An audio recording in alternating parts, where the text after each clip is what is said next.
Today we're going to caulk in between the bathtub and the flooring. And the reason you'll want to do that is you don't want water getting onto your subfloor because it will create rot or mold possibly. And the couple things you'll need in order to complete the job is caulk obviously, a caulking gun, blue painter's tape, and your wife's towels. So let's get started. The first thing you'll want to do is make sure your caulk doesn't get dirty, and that's by cleaning off the ground in the bathtub, because if there's any dust or particles, the caulk won't adhere to the gap in between them as tight. You'll then want to grab the painter's tape and adhere it to the edge of the flooring so that it only fills the gap in between the bathtub and the floor, and it leaves it with a professional look.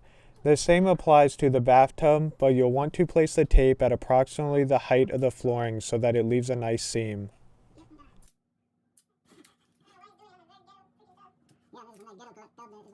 You'll then want to grab your caulk and cut it at an angle to open it. I think I cut it at the 3/16 mark because you'll want enough to be able to squeeze into the crack.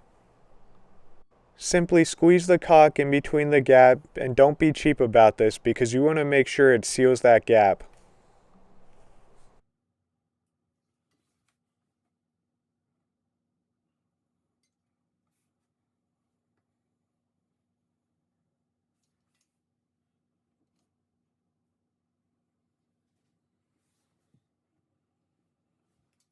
You'll then use your finger to push in the caulk that's in that space there, and make sure you run it across a couple times to make sure it fully gets into that crack.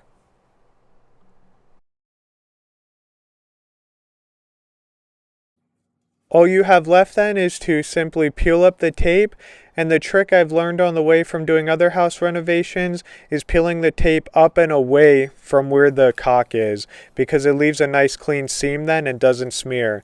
And there you have it. You're done caulking in between your flooring and bathtub, and it looks good and it looks clean. If you like this, subscribe and like the video. Thanks, guys.